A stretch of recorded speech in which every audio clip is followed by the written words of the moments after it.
کہ کچھ انسان ایسے ہوتے ہیں جو بہتر ہوتے ہیں، حرام اور حلال کا فرق کرتے ہیں، اور ان کو یہ خیال بھی آتا ہے کہ اللہ کے حضور ہم نے حاضر ہونا ہے، لیکن ان کے نفس کے اندر کچھ کمپلیکسز ہوتے ہیں، ان کا تقوی کمپلیٹ نہیں ہوتا۔ جب کوئی ناپسندیدہ صورتحال سامنے آتی ہے تو وہ ایک دوسرے ہی انسان بن جاتے ہیں۔ حالات اچھے ہونے پر وہ اللہ اور رسول کا نام لیتے ہیں، لیکن جب حالات برے ہو جاتے ہیں، کوئی چیز ان کی مرضی کے خلاف ہوتی ہے جو ان کے نفس پر بھاری ہو، تو وہ بدترین انسان بن جاتے ہیں۔ ان لوگوں میں خیر تو ہوتی ہے لیکن تھوڑی کم، جیسے پہلے پتھروں میں تھا کہ نہریں اور دریا بن جاتے ہیں، اور دوسرے یہ کہ شک ہو کہ کچھ پانی نکل آتا ہے، یعنی ان لوگوں میں بھی کچھ خیر ہوتی ہے لیکن لیمیٹڈ اماؤنٹ میں۔ اینڈ تھرڈ کیٹیگری کے پتھر ایسے ہوتے ہیں جو اللہ کے خوف سے گر جاتے ہیں، یعنی ان کے اندر سے پانی تو نہیں نکلتا، یہاں وہ خود پھٹ جاتے ہیں۔ حبوط کا لفظ پھر سے آ گیا، اور احبطوا یعنی کسی چیز کا اوپر سے نیچے کی طرف آنا، کسی چیز کا بے اختیاری کی حالت میں نیچے آنا، جیسے پتھر بلندی سے نیچے اترتا ہے۔ تیسری قسم کے لوگ وہ ہوتے ہیں جو ہر حالات میں اللہ کے بارے میں نیگیٹو سوچ نہیں رکھتے، وہ اللہ کو پہچانتے بھی ہیں اور اس کی عظمت کو بھی جانتے ہیں، اور ہر حال میں اللہ سے ڈرتے ہیں، اور جہاں کہیں اللہ کا حکم آ جائے تو اللہ کے ڈر سے گر پڑتے ہیں، جیسے پتھر گر پڑتے ہیں۔ لینڈ سلائڈنگ اور پتھروں کا گرنا قرآن سے ہمیں پتہ چلتا ہے کہ اللہ کے ڈر سے گرتے ہیں۔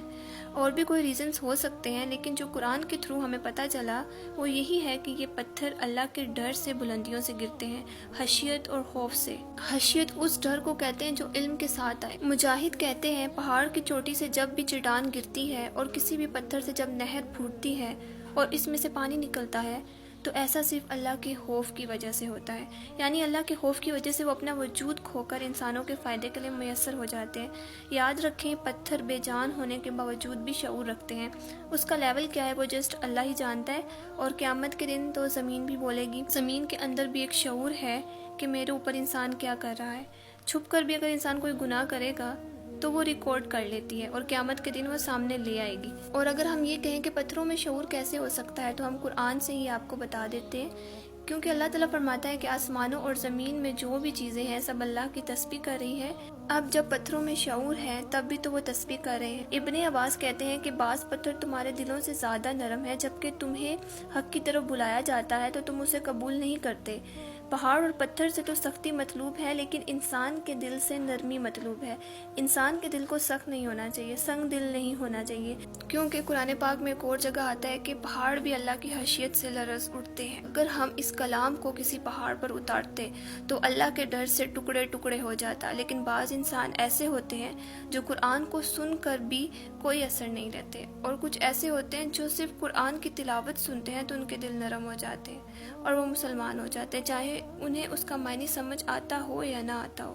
لیکن کچھ لوگوں کے دل اپنے ہی گناہوں اور حرکتوں کی وجہ سے اتنے سنگ دل ہو جاتے ہیں کہ ان میں کوئی خیر باقی نہیں رہتی، اور اللہ تعالیٰ ان کے دلوں کو یہ جو 3 قسم کے پتھروں کا ذکر کیا ہے نا، ان سے بھی زیادہ سخت بتاتے ہیں کہ پتھر تو پھر بھی پھوٹ پڑتے ہیں، شک ہو جاتے ہیں، لیکن ان انسانوں کے دل شک نہیں ہوتے، ان پہ کوئی اثر نہیں ہوتا، چاہے آپ انہیں کتنی ہی نصیحت کیوں نہ کریں، چاہے آپ ان کا کتنا ہی بھلا کیوں نہ چاہیں۔ اور اللہ ہر چیز کو جانتا ہے۔ لاسٹ میں اللہ تعالیٰ فرماتا ہے کہ اللہ تعالیٰ ہر چیز کا احاطہ کیے ہوئے ہیں، اس کو ہر چیز کا پتہ ہے جو بھی ہم عمل کرتے ہیں۔ ریزن بیہائنڈ دس کہ دل پتھر کیوں ہو جاتے ہیں۔ سخت دل کی وجہ سب سے پہلے کہ بہت زیادہ باتیں کرنا، اللہ تعالیٰ کی مسلسل نافرمانی کرنا،